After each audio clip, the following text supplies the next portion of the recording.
बिस्मिल्लाहिर्रहमानिर्रहीम, अस्सलाम वालेकुम। आप फैज़ान रिजवी व्लॉग्स देख रहे हैं। आज हफ्ता 15 जून है और हम बात कर रहे हैं रूस और यूक्रेन जंग की। ईद उल अज़हा आपको एडवांस में बहुत ज़्यादा मुबारक हो। अल्लाह ताला आपकी कुर्बानियाँ अपनी बारगाह में मंजूर मकबूल फरमाए। मैं कल भी कोशिश करूँगा कि कल भी हमारा राबता हो, क्योंकि मेन इवेंट है कल, जिसका आगाज़ आज हो चुका है। मैंने आपको बताया था कि स्विट्ज़रलैंड के अंदर यूक्रेन का पीस समिट है, जिसकी तैयारियाँ महीनों क्या सालों से की जा रही थी और पूरी दुनिया को मदऊ किया जा रहा था यूक्रेन के सदर वोलोदिमीर ज़ेलेंस्की की जानिब से, और मैटर करेगी। यहाँ पर जो बैठक है और जो रिप्रेजेंटेशन है वो मैटर करेगी, क्योंकि पीस समिट कम है और ये सफारती जंग ज़्यादा है। एक जानिब रशिया और चाइना है और दूसरी जानिब अमेरिका और नेटो का ब्लॉक है, और इनके दरमियान ये रस्साकशी है। तो मैटर करेगा कि कितने आदमी थे, ये मैटर करेगा कि इस पीस समिट के अंदर कितने कंट्रीज़ की रिप्रेजेंटेशन है, और उससे भी ज़्यादा ये भी मैटर करेगा कि किस लेवल की रिप्रेजेंटेशन है, यानी कि प्रेसिडेंट है, प्राइम मिनिस्टर लेवल की है, फॉरेन मिनिस्टर लेवल की है, या फिर एम्बेसडर्स भेजकर कुछ कंट्रीज़ की जानिब से एम्बेसडर्स भेजकर भी हाज़िरी लगवाई जाएगी, ताकि सनद रहे कि हम थे। और जो कंट्रीज़ अपने एम्बेसडर भेज रहे हैं तो उसका साफ मतलब ये है कि वो एक न्यूट्रली पोर्ट्रे करना चाहते हैं अपने आप को इस तनाज़े के अंदर। अब कितने कंट्रीज़ इस समिट के अंदर शिरकत करेंगे और किस लेवल पर शिरकत करेंगे, कुछ प्रोमिनेंट कंट्रीज़ का इंक्लूडिंग पाकिस्तान और भारत, आपको बताऊंगा कि पाकिस्तान और भारत की रिप्रेजेंटेशन किस लेवल की होगी। अब इस पीस समिट के जवाब में चाइना की जानिब से प्लान किया जा रहा है कि चाइना अपना एक पीस समिट जो है, अपने पीस फॉर्मूले पर चाइना प्लान कर रहा है एक पीस समिट जो है वो बुलाएगा। और उस पीस समिट में खैर अभी तो ऑफिशियली अनाउंस नहीं किया गया, रिपोर्ट्स की सूरत में है। बहरहाल वही फिर एक रस्साकशी होगी कि उस पीस समिट में जब भी वो बुलाया जाता है तो उसमें रिप्रेजेंटेशन किस लेवल की होगी। ये भी आने वाले दिनों में ये मुकाबला भी बहुत सख्त होने वाला है इन दोनों ब्लॉक्स के दरमियान। सबसे पहले मैं आपको बता दूं, आपको भी मालूम है, गुज़िश्ता वीडियोज़ के अंदर भी हमारी डिटेल के साथ बात हुई कि अभी ये जंग की बातें कर रहे थे, जंग की तैयारियां कर रहे थे, बड़े बड़े ऐलानात इनकी जानिब से किए जा रहे थे यूक्रेन के लिए। यूक्रेन के साथ जो सिक्योरिटी एग्रीमेंट्स हैं वो तय किए जा रहे थे। Billion and billion of dollars की इमदाद और लोन भी इन्होंने यूक्रेन को प्रोवाइड किया G7 समिट के दौरान। अब ये जो वीडियो आपको नज़र आ रही है इसमें आपको कुछ नए चेहरे भी पहचानते जाएं, आपको कुछ नए चेहरे भी इधर नज़र आएंगे। तुर्किया के सुल्तान रजब तैयब एर्दोगान भी यहाँ पर मौजूद थे।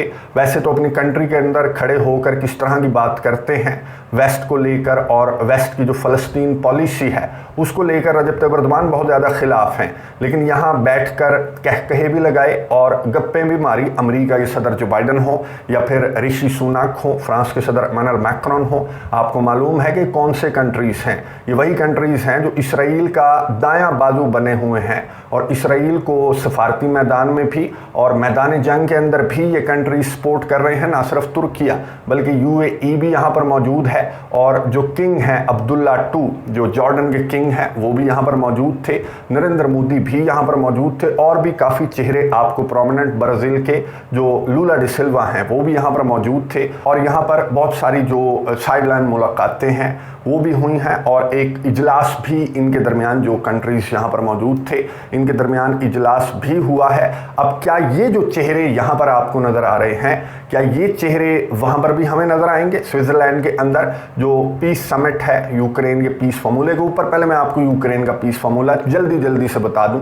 10 नुकाती पीस फार्मूला है। यूक्रेन के सदर ने कहा कि मेरे इलाके मुझे रशिया वापस देगा और न्यूक्लियर जंग नहीं होगी। न्यूक्लियर सिक्योरिटी की बात की गई है, फिर फूड सिक्योरिटी की बात की गई है कि जो ब्लैक सी का रास्ता है वो मेरे लिए खुला रहेगा। फिर रिकंस्ट्रक्शन की बात की गई है कि मेरे इलाकों की जो तोड़ फोड़ हुई है, इंक्लूडिंग जो एनर्जी इंफ्रास्ट्रक्चर है, उसको रशिया रीबिल्ड करेगा। क्राइमिया भी मुझे वापस दे देगा। फिर मुझे अमेरिका, नेटो ममालिक, यूरोप और पूरी दुनिया जो है वो गारंटीज भी दे दें, सिक्योरिटी गारंटीज भी दे दें कि इन फ्यूचर रशिया मेरे ऊपर हमला भी नहीं करेगा। और ज़ेपरेजिया की पावर प्लांट की बात की गई है, कैदियों के तबादले की बात की गई है। यानी कि यूक्रेन के सदर ने सारा अपने वारे का, जाहिर है कि एक पार्टी अगर अपना पीस फार्मूला ले आएगी तो वो अपने वारे की बातें करेगी। तो ये 10 के 10 नुकात जो हैं इसमें यूक्रेन के सदर ने अपने वारे की बातें की हैं, और ये कहीं से भी एक न्यूट्रल पीस फार्मूला, कहीं कहीं से भी नहीं है। यहाँ पर जो रशिया के कंसर्न्स हैं, जो नेटो रिलेटेड कंसर्न्स हैं, या फिर यूक्रेन के अंदर जो नेटो अपने पंजे गाड़ रहा था, जिसको अब खुद नेटो कंट्रीज खुद एडमिट करते हैं, तो उस रिलेटेड भी कोई बात यूक्रेन के सदर के पीस फॉर्मूला के अंदर नहीं है, बल्कि यूक्रेन के सदर ने अपने बारे की सारे जो पॉइंट्स हैं वो इस पीस फॉर्मूले के अंदर लिख दिए हैं। और फिर तैयारियां शुरू कर दी थी यूक्रेन के सदर ने। 1 साल हो गया तकरीबन कि यूक्रेन के सदर दौरा कर रहे हैं पूरी दुनिया का। सऊदी अरब का अभी रिसेंटली दौरा किया, नरेंद्र मोदी से यहाँ पर G7 समिट के साइडलाइंस पर नरेंद्र मोदी से भी मुलाकात की। फिर जो दिमित्रो कुलेबा हैं या फिर यूक्रेन के सदर खुद पर्सनली भी तमाम कंट्रीज का इन्होंने विजिट किया और इनवाइट करने की कोशिश की। ये चाह ये रहे हैं यूक्रेन के सदर कि यहाँ पर ज़्यादा से ज़्यादा रिप्रेजेंटेशन हो और हाई लेवल की रिप्रेजेंटेशन हो यहाँ पर स्विट्ज़रलैंड के अंदर, ताकि रशिया को प्रेशराइज किया जा सके। अब पहली जो हाई लेवल की रिप्रेजेंटेशन है, जिसका यूक्रेन के सदर ने बहुत ज़्यादा जोर भी लगाया था कि चाइना आ गया तो समझें फिर कि यहाँ पर कुछ हो सकता है, अमन हो सकता है, या फिर यूक्रेन की कंडीशंस पर रशिया थोड़ी सी लचक दिखा सकता है अगर चाइना की रिप्रेजेंटेशन यहाँ पर हो। लेकिन चाइना की रिप्रेजेंटेशन मैं आपको बता दूं कि सदारती या फॉरेन मिनिस्टर्स के लेवल पर तो छोड़ दें, चाइना की रिप्रेजेंटेशन बिल्कुल भी नहीं है। इवन कि चाइना अपना एम्बेसडर भी नहीं भेज रहा रशिया को यहाँ पर, क्योंकि मदु नहीं किया गया। तो चाइना ने ये कहा कि अगर रशिया ही नहीं है, दूसरी पार्टी नहीं है जिसके साथ जंग है, तो फिर इस पीस फॉर्मूले का कोई फायदा नहीं है, इस पीस समिट का। इसमें जो भी कंट्रीज आ रहे हैं वो आकर खाना शाना खाएंगे, चाय कॉफ़ी पिएंगे और यहाँ से चले जाएंगे। अगर आप सीरियस हैं पीस को लेकर तो यहाँ पर रशिया को मदु करना चाहिए था। चलेंगे तो हो गया चाइना। अब कर लेते हैं भारत की बात। भारत, सऊदी अरेबिया और सुल्तान की तरफ से क्या रिप्रेजेंटेशन है मैं आपको बता दूं। अब जो तुर्किया है और जो सऊदी अरेबिया है, इनके फॉरेन मिनिस्टर्स यहाँ पर मौजूद होंगे, यानी कि अच्छी रिप्रेजेंटेशन है। सऊदी अरेबिया की भी और तुर्किया की भी अच्छी रिप्रेजेंटेशन यहाँ पर मौजूद होगी। और जो स्विट्ज़रलैंड की प्रेसिडेंट है, उनके मुताबिक 101 कंट्रीज ने साइन इन किया है कि वो यहाँ पर या खुद आएंगे, बड़े लेवल पर आएंगे, या फिर अपने नुमाइंदे यहाँ पर भेजेंगे। अब सऊदी अरेबिया और तुर्किया के मैंने आपको बता दिया। भारत की जानिब से जो नरेंद्र मोदी हैं वो यहाँ पर मौजूद थे, लेकिन वहाँ पर नरेंद्र मोदी मौजूद नहीं होंगे भारत की जानिब से। अभी ऑफिशियली तो ये नहीं अनाउंस किया गया, बहरहाल रिपोर्ट्स की सूरत में कहा जा रहा है कि नरेंद्र मोदी जो हैं वो खुद वहाँ पर मौजूद नहीं होंगे। और ऑब्वियसली जो इंडिया है वो ब्रिक्स का भी मेंबर है, रशिया के साथ भी मोदी के अच्छे ताल्लुकात हैं, तो मोदी की रिप्रेजेंटेशन तो होगी, एम्बेसडर लेवल पर होगी, लेकिन खुद नरेंद्र मोदी यहाँ पर नहीं जाएंगे स्विट्ज़रलैंड के अंदर, इस समिट में शिरकत नहीं करेंगे। पाकिस्तान की रिप्रेजेंटेशन चाइना वाली है, पाकिस्तान की जानिब से कोई भी नहीं जाएगा, एम्बेसडर लेवल पर भी कोई रिप्रेजेंटेशन पाकिस्तान की इस पीस समिट के अंदर नहीं होगी, जिसको फॉरेन ऑफिस ने, पाकिस्तान के फॉरेन ऑफिस ने कंफर्म कर दिया है। यहाँ पर जो हाई लेवल रिप्रेजेंटेशन है वो आपको बताएगा किसकी है, नेटो कंट्रीज की है, यूरोपियन कंट्रीज की है। जो पोलैंड के सरबराह हैं डूडा, वो भी यहाँ पर आएंगे। फिर जो बाल्टिक स्टेट्स हैं उनके सरबराहान यहाँ पर आएंगे, यूरोपियन कंट्रीज के, ज़्यादातर यूरोपियन कंट्रीज के सरबराहान यहाँ पर मौजूद होंगे। जो अमेरिका है, जो मेन पार्टी है, दादा खुद यहाँ पर नहीं होंगे, बल्कि जो कैमला हैरिस है नायब सदर, वो पहुंच चुकी हैं स्विट्ज़रलैंड। तो ये 101 कंट्रीज़ की मैंने आपको मोटी मोटी रिप्रेजेंटेशन बता दी। बहरहाल रिप्रेजेंटेशन जैसी भी हो, लेकिन अगेन वो जो चाइना ने बात की कि फ़ायदा कोई नहीं होना इस पीस समिट का, चाहे जितनी मर्जी आप बंदे इकट्ठे कर लें, जिस लेवल के भी बंदे इकट्ठे कर लें, अगर रशिया नहीं है और फिर चाइना भी नहीं है तो फिर ये पीस समिट जो है वो यहीं पर फ्लॉप हो गया था जब चाइना ने इनकार कर दिया था। अब गुज़िश्ता रोज़ आपको मालूम है, गुज़िश्ता वीडियो के अंदर हमारी बात हुई कि रशिया के सदर व्लादिमीर पुतिन ने इस पीस समिट के आगाज़ से एक रोज़ कबल अपना पीस फॉर्मूला या फिर अपनी तजवीज़ पेश कर दी थी कि इन कंडीशंस पर मैं जंग 1 मिनट के अंदर ख़त्म कर दूंगा कि 4 इलाके मुझे दे दो और मुझे गारंटी दो कि तुम नेटो को ज्वाइन नहीं करोगे और जो एथनिक रशियंस हैं यूक्रेन के अंदर उनको तुम बुली नहीं करोगे, तो इस बात पर तुम राज़ी हो जाओ तो दूसरे मिनट ये जंग बंद हो जाएगी। अब इस का जवाब क्या सामने आया था? नेटो के चीफ हों, यूक्रेन के सदर हों, लॉयड ऑस्टिन हों, अब तो खैर बहुत सारे जो रिएक्शंस हैं रशिया के सदर व्लादिमीर पुतिन की तजवीज़ पर वो सामने आ चुके हैं और सब ने इनकार किया और ये कहा कि नॉनसेंस है और जो यूक्रेन के इलाके हैं उन पर कब्ज़ा करके उसे कहना कि ये इलाके छोड़ दो, तो ये बिल्कुल गलत बात है। इस तरह से रशिया फ्री हो जाएगा, आगे की जानिब बढ़ेगा, यूरोप तक भी आ सकता है रशिया। तो ये कोई कंडीशन ना हुई जो व्लादिमीर पुतिन ने सामने रखी है, तो ये सीरियस नहीं है रशिया जो कंडीशन कंडीशंस व्लादिमीर पुतिन की जानिब से सामने रखी गई हैं, बिल्कुल दुरुस्त है। और आप में से भी कुछ जो व्यूवर्स हैं वो ये बात कमेंट्स बॉक्स में कर रहे थे कि ये क्या कंडीशंस हुई भला कि आप यूक्रेन के 4 इलाकों पर कब्जा कर लेंगे, फिर यूक्रेन को कहेंगे कि इन कंडीशंस पर जंग बंद हो सकती है। तो ये तो कोई कंडीशन ना हुई। अब मैं हिस्ट्री में नहीं जाऊंगा, वरना मैं इस कंडीशन को भी जस्टिफाई कर सकता हूं अगर मैं तारीख में जाऊं कि इनके दरमियान मिन्स्क का मुआहिदा क्या था और इन्होंने किस तरह से एथनिक रशियंस को बुली किया। जो इंतखाबात थे यूक्रेन के जिसमें विक्टर यानुकोविच सदर बना था, उसको इन्होंने सदारत से क्यों उतारा था, क्यों इस तरह के हंगामे, और जो अज़ाव बटालियन थे उन्होंने किस तरह से जिंदा जलाया इधर यूक्रेन के अंदर एथनिक रशियंस को, रूसी ज़बान को क्यों ख़त्म किया जाता रहा। यहाँ पर नेटो जो है वो यूक्रेन को ट्रेनिंग क्यों लगवा रहा था 2014 के बाद से और 2014 से भी पहले से, और अब ये खुद भी एडमिट करने लगे हैं। तो ये खैर तारीख में मैं जाऊँगा तो ये भी जस्टिफाई कर दूंगा, लेकिन तारीख को छोड़ दें, चाइना के पीस फार्मूले पर आ जाएं। चाइना का पीस फार्मूला ये कहता है, पहला नुक्ता है, 12 नुकाती पीस फार्मूला है, उसका पहला नुक्ता ये कहता है कि यूक्रेन की जो टेरिटोरियल इंटीग्रिटी है उसको बहाल किया जाएगा, यानी कि रशिया यूक्रेन के ये चारों इलाके यूक्रेन को वापस देगा। ये पहला नुक्ता है। उसके बाद जो बाकी नुकात हैं चाइना के पीस फार्मूले के अंदर वो मैं आपको तेज़ी से बता देता हूँ कि चाइना ने सेम वही बातें की हैं जो यूक्रेन के सदर व्लादिमीर ज़ेलेंस्की का 10 नुकाती पीस फार्मूला है, इंक्लूडिंग ये इलाकाई सालमियत वाली बात भी। और रशिया चाइना के पीस फार्मूले पर बातचीत की टेबल पर बैठने पर राजी है। सर्गेई लैवरोव भी बता चुके हैं, रशिया के सदर व्लादिमीर पुतिन भी बता चुके हैं। लेकिन मसला क्या है, ये चाइना के पीस फार्मूले पर क्यों नहीं बैठते? वही हिस्टोरिकल जो मैंने आपको फैक्ट्स बताए, वो फैक्ट्स वजह हैं कि चाइना के पीस फार्मूले के अंदर जो एक्स्ट्रा 2 नुकात हैं उसमें रशिया के कंसर्न्स की बात की है चाइना ने कि नेटो को क्यों फैलाया जा रहा है ईस्टवर्ड, क्यों रशिया के ऊपर चढ़ाया जा रहा है, क्यों रशिया को शामिल नहीं किया जाता। अगर ये नेटो का अलायंस है वो सबके लिए ओपन है तो फिर रशिया ने भी सन 2000 में रशिया ने भी कहा था, व्लादिमीर पुतिन ने भी कहा था कि मुझे भी ले लो इस अलायंस के अंदर, लेकिन इस अलायंस का मकसद ही रशिया को तोड़ना है।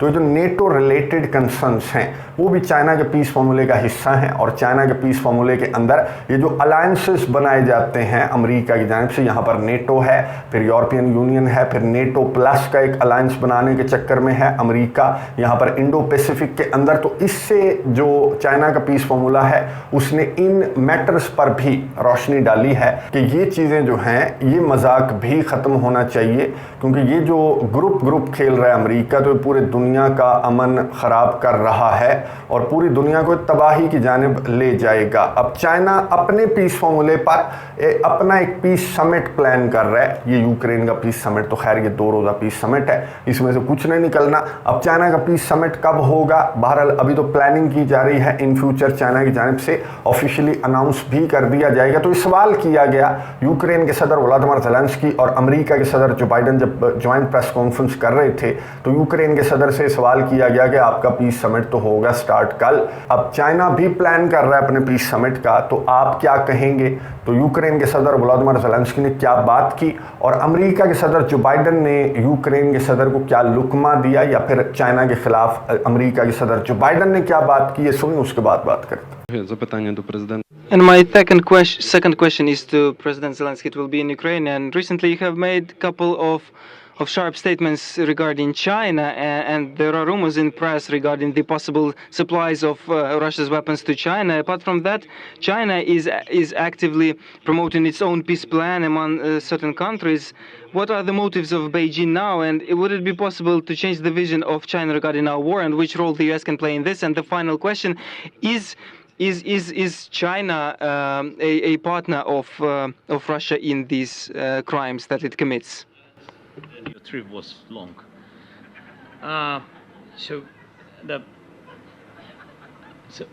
First of all, I had phone conversation with the leader of China by phone.